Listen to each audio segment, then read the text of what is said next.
In the last 25 years, Nigeria have convened a congress where the global energy industry and what it represents meets to make deals, shape policies, take decisions, compare notes, and more for the growth and development of the continent. This year's 25th edition, which is hosting Nigerian ministers, 2,000 delegates, 300 global investors, 150 speakers, 50 sessions, is deriving a lot from the current global realities, and it starts like this. Global energy demand is expected to grow by 30% by 2040.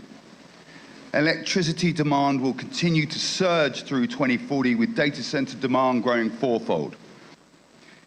Energy Week is a platform that builds partnerships to deliver more affordable and accessible energy to more people, businesses and industries. It's simple. Nigeria is the host nation and so has earned some bragging rights from some senior government representatives. Reform has been very hard on households. And the recent spike in cooking gas prices was a warning that domestic supply, logistics, affordability, and market discipline must all move together. A gas-rich nation cannot be comfortable when families are priced back to firewood, charcoal, or kerosene. This is why we're acting on both supply and affordability, and we're going domestic LPG supply.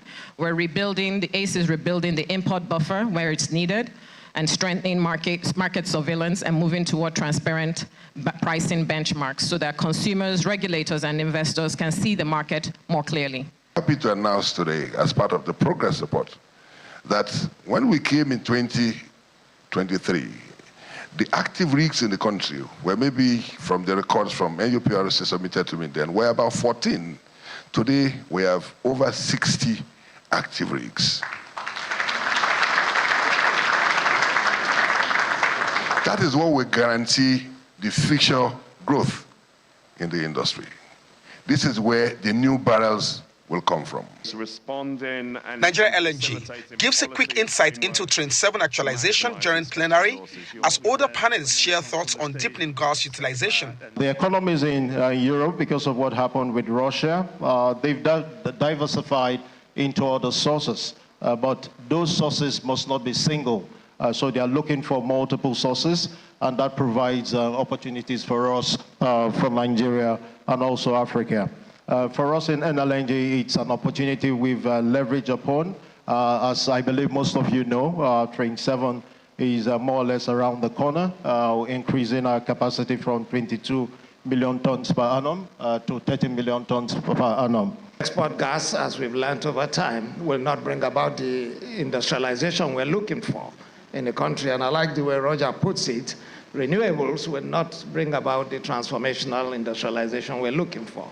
So there must be something to be said about domestic gas. I personally believe that for Nigeria to achieve that level of transformation, that level of industrialization, that level of impact that goes straight to the average common man on the street, then you must focus on domestic gas. So what we've done is not chosen one for the other. They serve two different purposes. But through our lens, we've set an ambition for 2030 where we want to give 2.2 BCF of gas every day to an LNG. Brian Lapchin, Sumit Singh, Abiodun Oseni. The biggest highlight of the day was the signing ceremony for a gas sales agreement for a 200 million of gas for Nigeria's first floating LNG.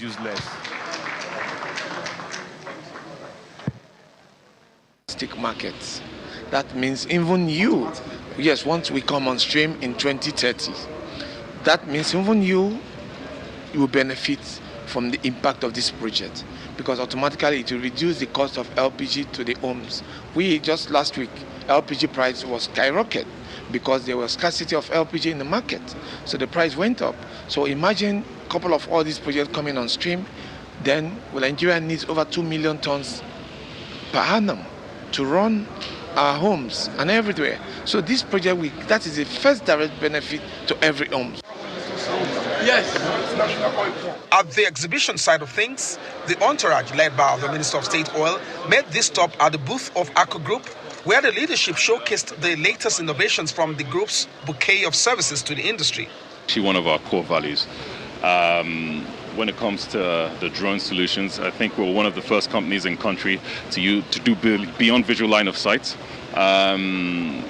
Right now, we're introducing new technologies as well. We've seen that even cleaning at height can be very dangerous. You know, the scaffolding, a lot of HSE risk. So we've actually partnered with a company that we're bringing in together with our local capacity, and we're going to be cleaning buildings with drones.